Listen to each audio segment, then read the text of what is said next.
दोस्तों नमस्कार, ये है मार्गदर्शन फॉर सिविल सर्विसेज। मैं अनुराग चौधरी। दोस्तों मार्गदर्शन एनसीईआरटी श्रृंखला में आज की वीडियो में आप पढ़ेंगे 11वीं कक्षा के राजनीति विज्ञान राजनीतिक सिद्धांत का अध्याय 4 जो है सामाजिक न्याय यानी सोशल जस्टिस। इस अध्याय में आप जानेंगे न्याय किसे कहते हैं यानी न्याय क्या है, न्याय की विभिन्न अवधारणाएं क्या हैं, राल्स का न्याय सिद्धांत क्या है और अंत में सामाजिक न्याय की प्राप्ति किस प्रकार से हो सकती है इसके बारे में। तो आइए शुरू करते हैं आज का वीडियो। 11वीं कक्षा के राजनीति विज्ञान के एनसीईआरटी राजनीतिक सिद्धांत का अध्याय 4 सामाजिक न्याय। दोस्तों प्रेम के बहुत से रंग होते हैं और उनकी व्याख्या कर पाना आसान नहीं है। फिर भी हम अपनी अंतर्दृष्टि से ये समझ लेते हैं कि प्रेम का मतलब क्या है और उसी तरह न्याय के बारे में भी हमारी एक सहज अनुभूत समझ होती है। हालांकि हो सकता है कि हम इसकी ठीक ठीक परिभाषा नहीं दे सके। दोस्तों इस मायने में न्याय भी बहुत हद तक प्रेम जैसा है क्योंकि इसकी भी कोई सटीक परिभाषा नहीं दी जा सकती है। प्रेम और न्याय दोनों ही अपने समर्थकों में भावप्रवण अनुक्रियाएं पैदा करते हैं। जैसे प्रेम को वैसे ही न्याय को कोई बुरा नहीं कहता है। प्रत्येक इंसान अपने लिए और कुछ हद तक बाकियों के लिए भी न्याय चाहता है, लेकिन प्रेम और न्याय में एक अंतर भी है। प्रेम उन लोगों से हमारे रिश्तों का एक पहलू है जिसे हम अच्छी तरह जानते हैं, जबकि न्याय का सरोकार समाज में हमारे जीवन और सार्वजनिक जीवन को व्यवस्थित करने के नियमों और तरीकों से होता है, जिनके द्वारा समाज के विभिन्न सदस्यों के बीच सामाजिक लाभ और सामाजिक कर्तव्यों का बंटवारा किया जाता है। इसलिए न्याय का प्रश्न जो है दोस्तों, ये राजनीति के लिए केंद्रीय महत्व की चीज है। दोस्तों इस अध्याय में हम किन किन टॉपिक्स को पढ़ेंगे उसके बारे में हमने चर्चा कर ली है, लेकिन एक सामान्य जानकारी कि इस अध्याय में जब हम पढ़ेंगे तो आप जान पाएंगे कि न्याय के सिद्धांत कौन कौन से हैं जो अलग अलग समाज और अलग अलग समय में सामने रखे गए, वितरणात्मक न्याय क्या है और राल्स का न्याय सिद्धांत क्या है जिसमें निष्पक्ष और न्यायपरक समाज सभी सदस्यों के हित में होता है, इसको किस प्रकार से तार्किक आधार पर समझा जा सकता है इसके बारे में। तो आइए सबसे पहले जानते हैं न्याय क्या है। दोस्तों न्याय यानी जस्टिस जो है तमाम संस्कृतियों और परंपराओं को न्याय के प्रश्न से जूझना पड़ा है, भले ही उन्होंने इस अवधारणा की व्याख्या भिन्न भिन्न तरीकों से की है। जैसे प्राचीन भारतीय समाज में जो न्याय था वो धर्म यानी रिलीजन के साथ जुड़ा हुआ था और धर्म या न्यायोचित सामाजिक व्यवस्था कायम रखना राजा का प्राथमिक कर्तव्य माना जाता था। चीन के दार्शनिक कन्फ्यूशियस का तर्क था कि गलत करने वालों को दंडित कर और भले लोगों को पुरस्कृत करके राजा को न्याय कायम रखना चाहिए। और इसी प्रकार ईसा पूर्व 4वीं सदी में एथेंस यानी यूनान में प्लेटो ने अपनी पुस्तक द रिपब्लिक में न्याय के मुद्दों की चर्चा की।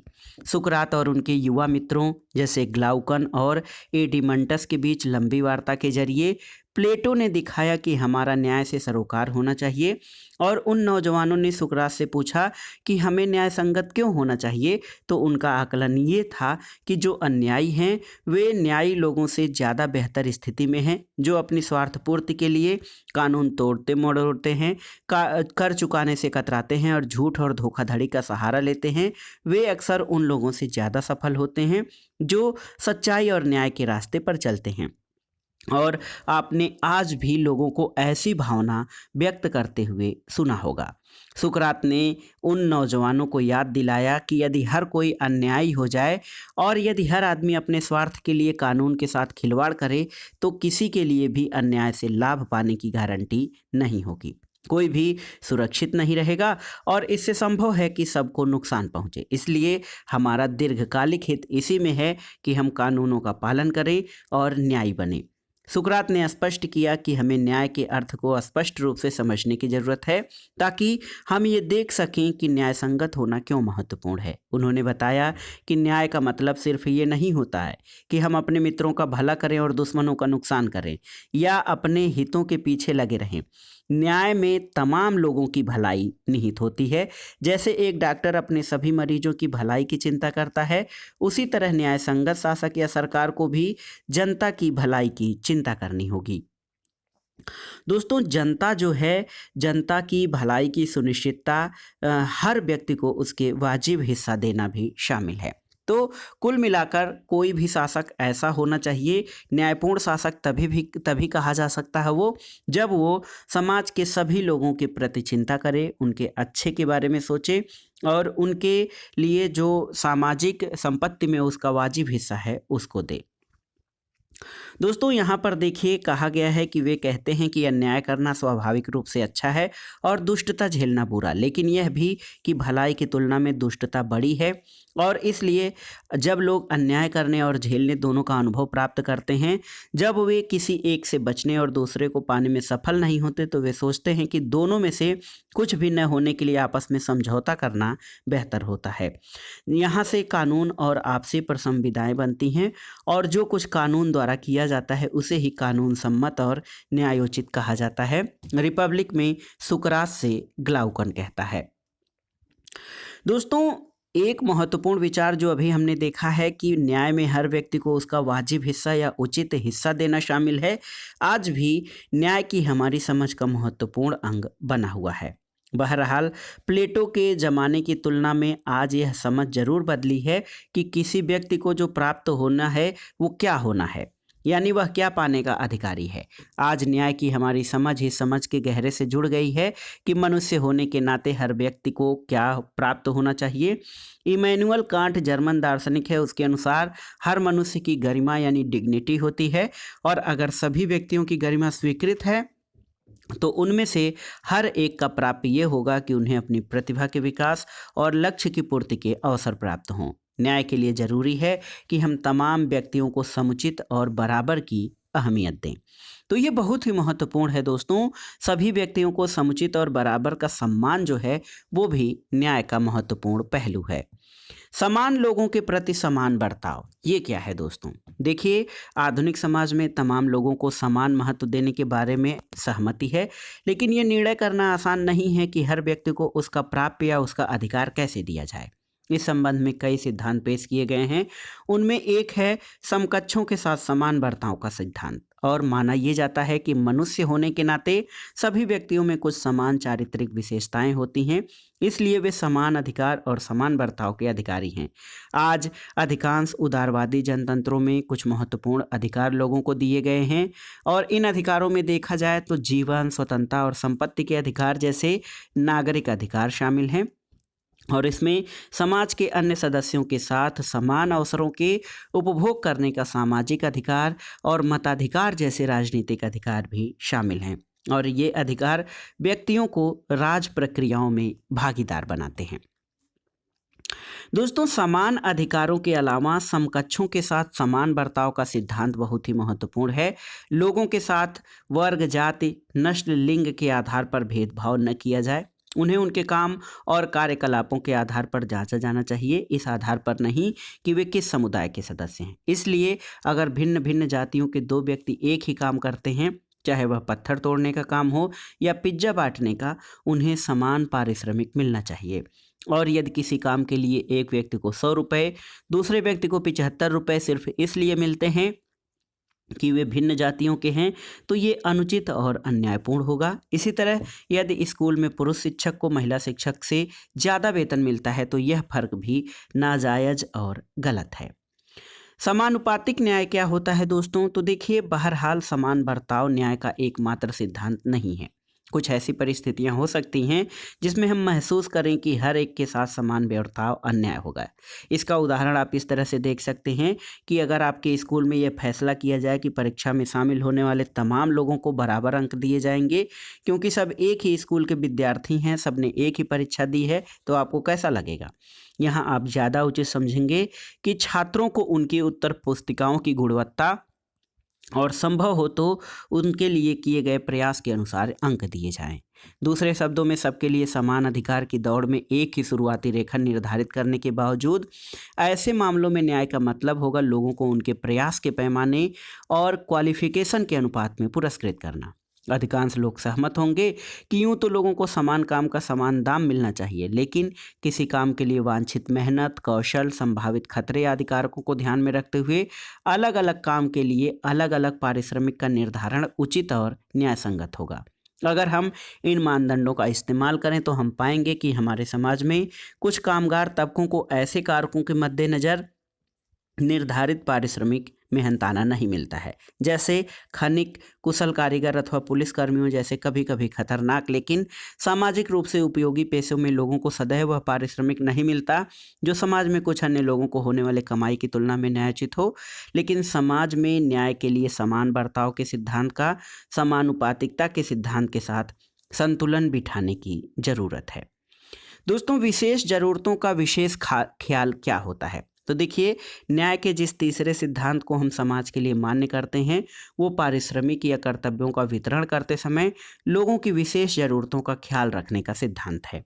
इसे सामाजिक न्याय को बढ़ावा देने का तरीका माना जा सकता है और समाज के सदस्यों के रूप में लोगों की बुनियादी हैसियत और अधिकारों के लिहाज से न्याय के लिए ये जरूरी हो सकता है कि लोगों के साथ समान बर्ताव किया जाए, लेकिन लोगों के बीच भेदभाव न करना और उनकी मेहनत के अनुपात में उन्हें पारिश्रमिक देना भी यह सुनिश्चित करने के लिए शायद पर्याप्त न हो कि समाज में अपने जीवन के अन्य संदर्भों में भी लोग समानता का उपभोग करें या कि समाज समग्र रूप से न्यायपूर्ण हो जाए। लोगों की विशेष जरूरतों के ध्यान में रखने का सिद्धांत समान बर्ताव के सिद्धांत को अनिवार्यतः खंडित नहीं बल्कि उसका विस्तार ही करता है।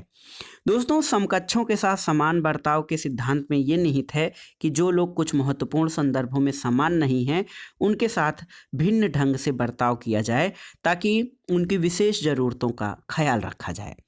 दोस्तों, कुछ लोग विशेष ज़रूरतों वाले होते हैं, जैसे विकलांग होते हैं, कुछ खास मामलों में असमान और विशेष सहायता के योग्य समझा जाता है। लेकिन इस पर सहमत होना हमेशा आसान नहीं होता कि लोगों को विशेष सहायता देने के लिए उनकी किन असमानताओं को मान्यता दी जाए, यानी उनकी किस भिन्नता के आधार पर उनको विशेष सहायता दी जाए। शारीरिक विकलांगता, उम्र या अच्छी शिक्षा और स्वास्थ्य सुविधाओं तक पहुंच न होना कुछ ऐसे कारक हैं जिन्हें अनेक देशों में विशेष बर्ताव का आधार समझा जाता है और ये माना जाता है कि जीवन यापन और अवसरों के बहुत ऊंचे स्तर का उपभोग करने वाले और उत्पादक जिंदगी जीने के लिए जरूरी न्यूनतम बुनियादी सुविधाओं से भी वंचित लोगों से हर मामले में बिल्कुल एक जैसा बर्ताव करने पर परिणाम समतावादी और न्यायपूर्ण नहीं बल्कि एक जो है दोस्तों असमान समाज होगा यदि हम सभी के साथ समान व्यवहार करने लगेंगे। हमारे देश में आमतौर पर देखा जाता है कि अच्छी शिक्षा, स्वास्थ्य और अन्य सुविधाओं तक पहुंच का अभाव जाति आधारित सामाजिक भेदभाव से जुड़ी है। इसलिए संविधान में अनुसूचित जातियों और जनजातियों के लोगों के लिए सरकारी नौकरियों में और शैक्षणिक संस्थानों में दाखिले के लिए आरक्षण का प्रावधान किया गया है। दोस्तों, न्याय के विभिन्न सिद्धांतों पर जो हमारी बहस है उसमें ये संकेत मिलता है कि सरकारें कभी कभी न्याय के तीनों सिद्धांत जैसे समकक्षों के बीच समान बर्ताव, लोगों को मिलने वाले लाभों को तय करते समय विभिन्न प्रयास और कौशलों को मान्यता देना और जरूरतमंदों या विशेष आवश्यकता वाले लोगों के न्यूनतम मानकों और अवसरों के प्रावधान के बीच सामंजस्य बिठाने में कठिनाई महसूस कर सकती हैं। यदि हम समान बर्ताव के सिद्धांत पर अमल करेंगे तो कभी कभी योग्यता को उचित प्रतिफल देने के खिलाफ खड़ा हो सकता है। योग्यता को पुरस्कृत करने का न्याय का प्रमुख सिद्धांत मानने पर जोर देने का अर्थ ये होगा कि हाशिए पर खड़े तबके के कई क्षेत्रों में वंचित रह जाएंगे कई लोग, क्योंकि अच्छे पोषाहार और अच्छी शिक्षा जैसी सुविधाओं तक उनकी पहुंच नहीं हो पाती और देश के विभिन्न समूह भिन्न भिन्न नीतियों की तरफदारी कर सकते हैं जो इस पर निर्भर करता है न्याय के किस सिद्धांत पर बल देते हैं। दोस्तों, ऐसी स्थिति में सरकार की जिम्मेदारी बन जाती है कि वह एक न्यायपरक समाज को बढ़ावा देने के लिए न्याय के विभिन्न सिद्धांतों के बीच सामंजस्य स्थापित करे।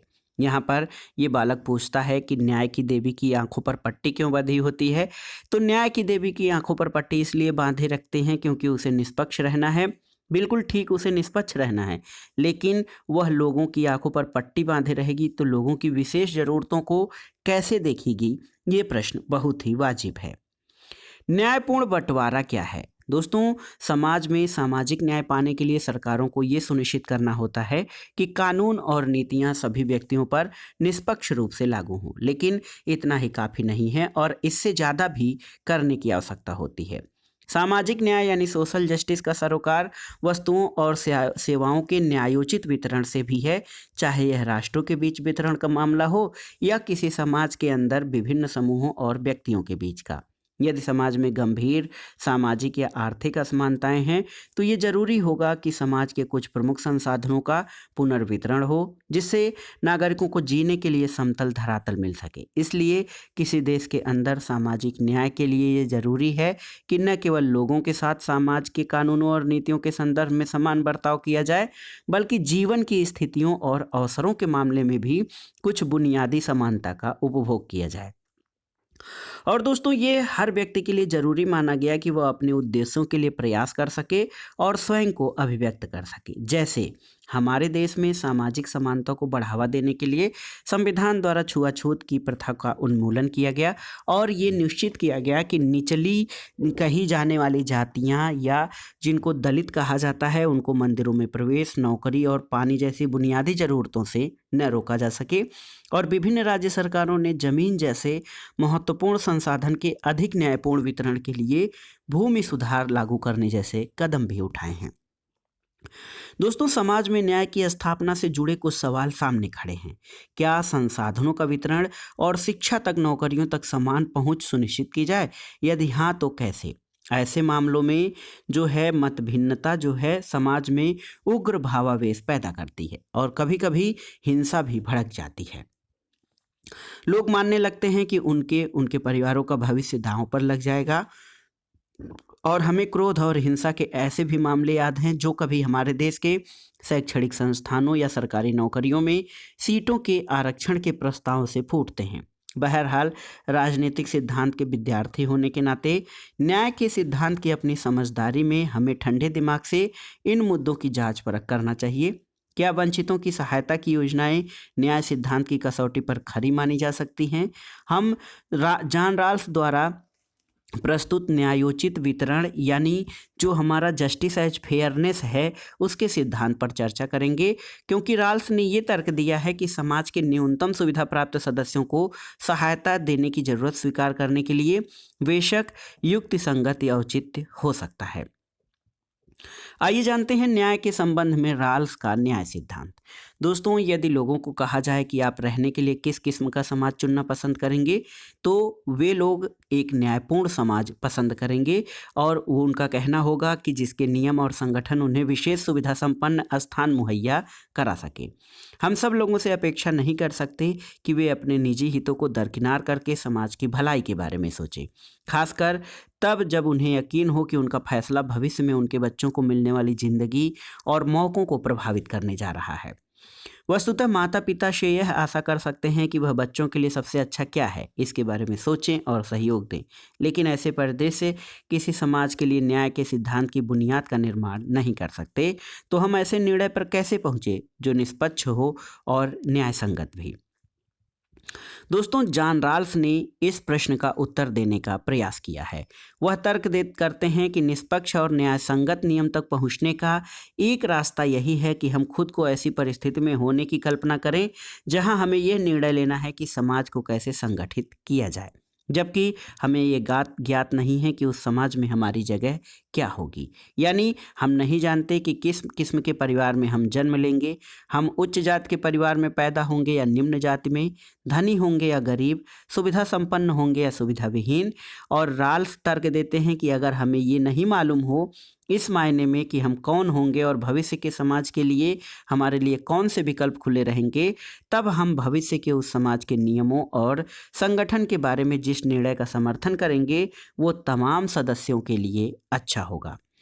दोस्तों, राल्स इसे अज्ञानता का आवरण यानी व्हील ऑफ इग्नोरेंस कहते हैं। वे आशा करते हैं कि समाज में अपने संभावित स्थान और हैसियत के बारे में पूर्ण अज्ञानता की हालत में हर आदमी आमतौर पर, जैसे सब करते हैं, अपने खुद के हितों के ध्यान में रखकर फैसला करेगा। चूँकि कोई नहीं जानता कि वो कौन होगा, उसके लिए क्या लाभदायक होगा, इसलिए हर कोई सबसे बुरी स्थिति के मद्देनज़र समाज की कल्पना करेगा।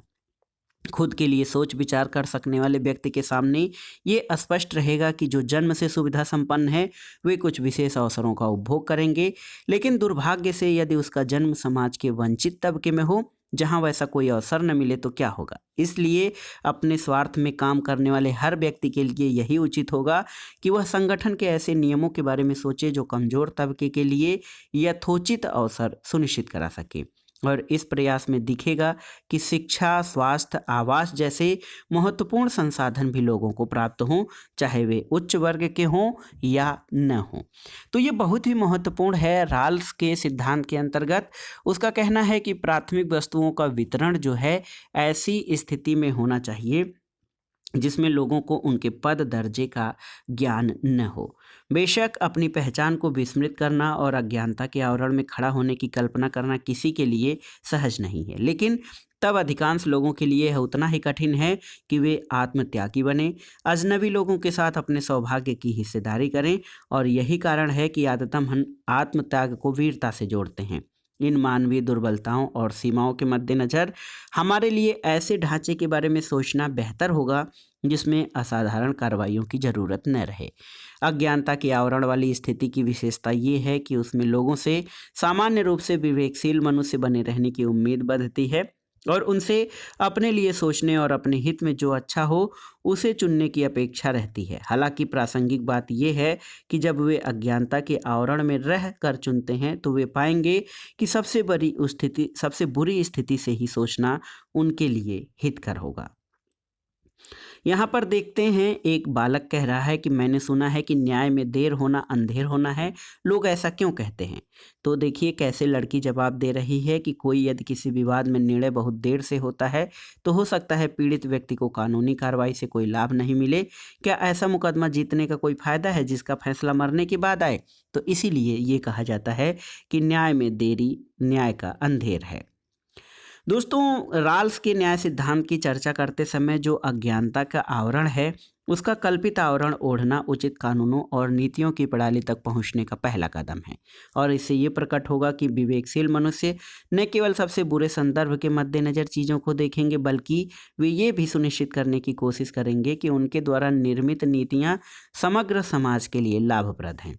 दोनों चीज़ों को साथ साथ चलना है क्योंकि कोई नहीं जानता कि वे आगामी समाज में कौन सी जगह लेंगे। इसलिए हर कोई ऐसे नियम चाहेगा जो सबसे बुरी स्थिति में जीने वालों के बीच पैदा हों, तब भी उनकी रक्षा कर सके। लेकिन उचित तो ये होगा कि वे ये भी सुनिश्चित करने की कोशिश करें कि उनके द्वारा चुनी गई नीतियां बेहतर स्थिति वालों को कमज़ोर न बना दें, क्योंकि ये संभावना भी हो सकती है कि वे खुद भविष्य के उस समाज में सुविधा संपन्न स्थिति में पैदा हों। इसलिए ये सभी के हित में होगा कि निर्धारित नियमों और नीतियों से संपूर्ण समाज को फायदा होना चाहिए, किसी एक खास हिस्से को नहीं। और ये बात सबसे महत्वपूर्ण है दोस्तों। यहाँ निष्पक्षता जो है वो विवेक सम्मत कार्रवाई का परिणाम है, न कि परोपकार या उदारता का। इसीलिए राल्स तर्क देते हैं नैतिकता नहीं बल्कि विवेकशील चिंतन हमें समाज में लाभ और भार के वितरण के मामले में निष्पक्ष होकर विचार करने की ओर प्रेरित करता है। इस उदाहरण में हमारे पास पहले से बना बनाए कोई लक्ष्य या नैतिकता के प्रतिमान नहीं होते हैं। हमारे लिए सबसे अच्छा क्या है ये निर्धारित करने के लिए हम स्वतंत्र होते हैं। और यही विश्वास राल्स के सिद्धांत को निष्पक्ष और न्याय के प्रश्न को हल करने का महत्वपूर्ण और सबल रास्ता बना देता है। आइए देखते हैं सामाजिक न्याय का अनुसरण किस प्रकार किया जाए। दोस्तों यदि किसी समाज में बेहिसाब धन दौलत और इनके स्वामित्व के साथ जुड़ी सत्ता का उपभोग करने वालों और बहिष्कृत और वंचितों के बीच गहरा और अस्थायी विभाजन मौजूद हो तो हम कहेंगे कि वहाँ सामाजिक न्याय का अभाव है।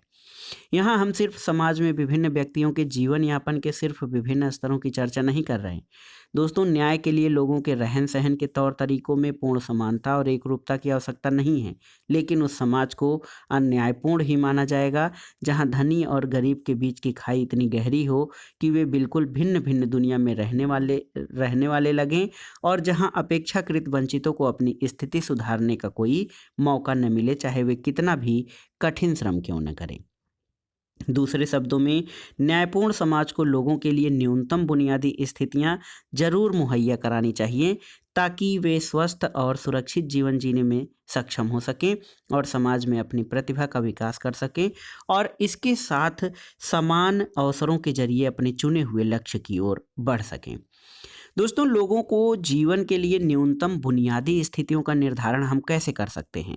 देखिए, सरकारें और विश्व स्वास्थ्य संगठन जैसे अंतर्राष्ट्रीय संगठन ने लोगों की बुनियादी आवश्यकताओं की गणना के लिए कई तरीके और सूचकांक इजाद किए हैं, लेकिन सामान्यतः इस पर सहमति है कि स्वस्थ रहने के लिए आवश्यक पोषक तत्वों की बुनियादी मात्रा, आवास, शुद्ध पेयजल की आपूर्ति, शिक्षा और न्यूनतम मजदूरी जैसी बुनियादी स्थितियों के महत्वपूर्ण हिस्से होंगे। लोगों की बुनियादी ज़रूरतों की पूर्ति लोकतांत्रिक सरकार की जिम्मेदारी समझी जाती है। हालांकि सभी नागरिकों के लिए इन बुनियादी शर्तों की पूर्ति, खासकर भारत जैसे देश में जहां गरीबी की बड़ी तादाद है, सरकार पर भारी बोझ बन सकती है। अगर हम इस बात पर सहमत हो जाएं कि राज्य को समाज के सबसे वंचित सदस्यों की मदद करनी चाहिए, जिससे वे बाकियों के साथ एक हद तक समानता का आनंद ले सकें, तब भी इस बात पर असहमति हो सकती है कि इस लक्ष्य को पाने का सर्वोत्तम तरीका क्या होगा। दोस्तों, आजकल दुनिया में ये बहस चल रही है कि मुक्त बाजार के जरिए खुली प्रतियोगिता को बढ़ावा देना समाज के सुविधा प्राप्त सदस्यों को नुकसान पहुंचाए बगैर सुविधाहीनों की मदद करने का सर्वोत्तम तरीका होगा। गरीबों को न्यूनतम बुनियादी सुविधाएं मुहैया कराने की जिम्मेवारी सरकार को लेनी चाहिए और हमारे देश में इन भिन्न भिन्न प्रस्तावों का भिन्न राजनीतिक समूह समर्थन करते हैं, जो ग्रामीण या शहरी गरीब जैसे सीमांत समूहों की आबादी की सहायता के लिए विभिन्न योजनाओं के तुलनात्मक गुण दोष पर बहस करते हैं। आइए देखते हैं मुक्त बाजार बनाम राज्य का हस्तक्षेप, इसमें क्या अच्छाई और बुराई है। देखिए, यहाँ पर हम एक कथन उद्धृत करेंगे बाबा साहब डॉक्टर भीमराव अंबेडकर का, जो कहते हैं कि न्यायपूर्ण समाज वो है जिसमें परस्पर सम्मान की बढ़ती हुई भावना और अपमान की घटती हुई भावना मिलकर एक करुणा से भरे समाज का निर्माण करे। और आप बाबा साहब भीमराव अंबेडकर की जीवनी जब आप पढ़ेंगे तो आपको लगेगा कि कैसे उन्होंने बचपन से लेकर ताउम्र किस प्रकार इस प्रकार के असमानता और भेदभाव का सामना किया था और इसको उन्होंने चुनौती के रूप में लिया था, और इस चुनौती को पार पाने के लिए उन्होंने शिक्षा को सबसे महत्वपूर्ण माना था दोस्तों, और वो आज भी दुनिया के सबसे पढ़े लिखे व्यक्तियों में गिने जाते हैं। देखिए, मुक्त बाजार बनाम राज्य हस्तक्षेप में मुक्त बाजार के समर्थकों का मानना है जहां तक संभव हो व्यक्तियों को संपत्ति अर्जित करने के लिए मूल्य, मजदूरी और मुनाफे के मामलों में दूसरे के साथ अनुबंध और समझौते में शामिल होने के लिए स्वतंत्र होना चाहिए। उन्हें लाभ की अधिकतम मात्रा हासिल करने के लिए एक दूसरे के साथ प्रतिद्वंदिता यानी कंपटीशन करने की छूट होनी चाहिए, और मुक्त बाजार का ये सरल चित्र है। दोस्तों, मुक्त बाजार के समर्थक ये भी मानते हैं कि अगर बाजारों को राज्य के हस्तक्षेप से मुक्त कर दिया जाए तो बाजारी कारोबार का युग कुल मिलाकर समाज में लाभ और कर्तव्यों का न्यायपूर्ण वितरण सुनिश्चित कर देगा। इससे योग्यता और प्रतिभा से लैस लोगों को अधिक प्रतिफल मिलेगा, जबकि अक्षम लोगों को कम हासिल होगा। उनकी मान्यता है कि बाजारी वितरण का जो भी परिणाम हो वो न्याय संगत होगा। हालांकि मुक्त बाजार के सभी समर्थक आज पूर्णतया अप्रतिबंधित बाजार का समर्थन नहीं करेंगे। कई लोग अब भी कुछ प्रतिबंध स्वीकार करने को तैयार होंगे, जैसे कि सभी लोगों के लिए न्यूनतम बुनियादी जीवन मानक सुनिश्चित करने के लिए राज्य हस्तक्षेप करे ताकि वे समान शर्तों पर प्रतिस्पर्धा करने में समर्थ हो सकें। लेकिन वे तर्क कर सकते हैं कि यहाँ भी स्वास्थ्य सेवा, शिक्षा और अन्य सेवाओं के विकास के लिए बाजार को अनुमति देना ही लोगों के लिए इन बुनियादी सेवाओं की आपूर्ति का सबसे कारगर तरीका हो सकता है। दूसरे शब्दों में ये कहा जा सकता है कि ऐसी सेवाओं के लिए निजी एजेंसियों को प्रोत्साहित किया जाना चाहिए, जबकि राज्य की नीतियां इन सेवाओं को खरीदने के लिए लोगों को सशक्त बनाने की कोशिश करें। राज्य के लिए भी जरूरी हो सकता है कि वो वृद्धों और रोगियों की विशेष सहायता करे जो प्रतिस्पर्धा नहीं कर सकते, लेकिन इसके आगे राज्य की भूमिका नियम कानून का ढांचा बरकरार रखने तक ही सीमित रहनी चाहिए, जिससे व्यक्तियों के बीच जबरदस्ती और अन्य बाधाओं से मुक्त प्रतिद्वंदिता सुनिश्चित हो सके। उनका मानना है कि मुक्त बाजार उचित और न्यायपूर्ण समाज का आधार होता है, और कहा जाता है कि बाजार किसी व्यक्ति की जात या धर्म की परवाह नहीं करता। वह यह भी नहीं देखता कि आप मर्द हैं या औरत, वह इन सब में निरपेक्ष रहता है और आपका सरोकार आपकी प्रतिभा और कौशल से है। अगर आपके पास योग्यता है तो बाकी सारी बातें बेमानी हैं, और ये तर्क मुक्त बाजार में ये दिया जाता है। लेकिन दोस्तों बाजारी वितरण के पक्ष में एक तर्क दिया जाता है कि हमें ज़्यादा विकल्प प्रदान करता है। बाजार प्रणाली उपभोक्ता के तौर पर हमें ज़्यादा विकल्प देती है। हम जैसा चाहें वैसा चावल पसंद कर सकते हैं, पसंदीदा स्कूल जा सकते हैं, लेकिन शर्त ये है कि उसकी कीमत चुकाने के लिए हमारे पास साधन हो। बुनियादी वस्तुओं और सेवाओं के मामले में महत्वपूर्ण बात यह है कि अच्छी गुणवत्ता की वस्तुओं और सेवाएं लोगों को खरीदने लायक कीमत पर उपलब्ध हों, और यदि निजी एजेंसियां इसे अपने लिए लाभदायक नहीं पाती तो वे उस खास बाजार में प्रवेश नहीं करेंगी और सस्ती और घटिया सेवाएं मुहैया कराएंगी। यही वजह है कि सुदूर ग्रामीण इलाकों में बहुत कम निजी विद्यालय हैं, और खुले भी हैं तो वे निम्न स्तरीय हैं। स्वास्थ्य सेवा और आवासीय मामलों के बारे में भी सच यही है। इन परिस्थितियों में सरकार को हस्तक्षेप करना पड़ता है। दोस्तों मुक्त बाजार और निजी उद्यम के पक्ष में अक्सर सुनने में आने वाला दूसरा तर्क ये है कि वे जो सेवाएं मुहैया कराते हैं उनकी गुणवत्ता सरकारी संस्थानों द्वारा प्रदत्त सेवाओं से प्रायः बेहतर होती है। लेकिन बात यह है कि इन सेवाओं की कीमत उन्हें गरीब लोगों की पहुंच से बाहर कर सकती है। निजी व्यवसाय वहीं जाना चाहता है जहां उसको ज़्यादा मुनाफा यानी लाभ मिले। इसलिए मुक्त बाजार ताकतवर, धनी और प्रभावशाली लोगों के हित में काम करने को प्रवृत्त होता है, और अपेक्षाकृत कमज़ोर और सुविधाहीन लोगों के लिए अवसरों का विस्तार करने के बजाय अवसरों से वंचित करना हो सकता है। दोस्तों तर्क तो बहस के दोनों पक्षों के लिए प्रस्तुत किए जा सकते हैं, लेकिन मुक्त बाजार आमतौर पर पहले से ही सुविधा संपन्न लोगों के हक में काम करने का रुझान दिखाते हैं। इसी वजह से लोग तर्क करते हैं कि सामाजिक न्याय सुनिश्चित करने के लिए राज्य को ये सुनिश्चित करने की पहल करनी चाहिए दोस्तों कि समाज के तमाम सदस्यों की बुनियादी सुविधाएं उपलब्ध हों। लोकतांत्रिक समाज में वितरण और न्याय के मुद्दों पर असहमति होना जरूरी है और फायदेमंद भी, क्योंकि वे हमें विभिन्न दृष्टिकोणों की जांच परख और विवेक सम्मत ढंग से अपने विचारों का बचाव करने को बाध्य करते हैं। वाद विवाद के जरिए इन असहमतियों के बीच राह निकालने का दूसरा नाम ही राजनीति है। यानी राजनीति वाद विवाद के जरिए असहमतियों से रास्ता निकालने का नाम है। हमारे देश में अनेक किस्म की सामाजिक आर्थिक विषमताएं हैं और उन्हें कम करने के लिए बहुत कुछ करना बाकी है। न्याय के विभिन्न सिद्धांतों के अध्ययन से हमें इसमें शामिल मुद्दों पर बहस करने और न्याय के अनुसरण के सर्वोत्तम रास्ते पर सहमत पर पहुंचने में मदद मिलती है। दोस्तों यहाँ पर लास्ट में हम जे अस्मिल के कथन से इस अध्याय को समाप्त करेंगे कि न्याय में ऐसा कुछ अंतर्निहित है जिसे करना न सिर्फ सही है और न करना सिर्फ गलत, बल्कि जिस पर बतौर अपने नैतिक अधिकार कोई व्यक्ति विशेष हमसे दावा जता सकता है। ये जॉन स्टुअर्ट मिल का कथन है। तो दोस्तों न्याय में ऐसा कुछ अंतर्निहित है जिसे करना न सिर्फ सही है और न करना सिर्फ गलत, बतौर अपने नैतिक अधिकार कोई व्यक्ति हमसे दावा जता सकता है। तो न्याय बहुत ही महत्वपूर्ण है किसी भी समाज सभ्य के लिए। सभ्य समाज के लिए न्याय पहली आवश्यकता है, और कोई भी व्यक्ति चाहे वो धनी हो, निर्धन हो, सुविधा संपन्न वर्ग का हो या सुविधाहीन वर्ग का, वो यही आशा करता है कि उसके साथ न्यायपूर्ण व्यवहार किया जाए और जो है न्यायोचित व्यवहार किया जाए। तो दोस्तों इस मुद्दे पर आधारित था आज का हमारा चैप्टर, जिसका नाम था सामाजिक न्याय यानी सोशल जस्टिस। सामाजिक न्याय क्या है, तो मोटे तौर पर आप समझ सकते हैं कि ऐसा समाज जिसमें लोगों को पद और दर्जे के हिसाब से कोई विशेषाधिकार न हो, सभी लोगों के साथ समान व्यवहार किया जाए, उनके साथ न्यायोचित व्यवहार किया जाए, और सभी के साथ दोस्तों ऐसा व्यवहार किया जाए जिससे लोग अपनी जो है सामाजिक, आर्थिक और राजनीतिक विकास कुल मिलाकर सर्वांगीण विकास कर सकें, और ऐसा समाज ही न्यायपूर्ण समाज कहलाया जा सकता है। तो दोस्तों ये था आज का वीडियो आपको कैसा लगा हमें कमेंट बॉक्स में ज़रूर बताइएगा। वीडियो को लाइक करें, शेयर करें और इस चैनल मार्गदर्शन फॉर सिविल सर्विसेज को सब्सक्राइब करें। वीडियो देखने के लिए धन्यवाद दोस्तों, नमस्कार।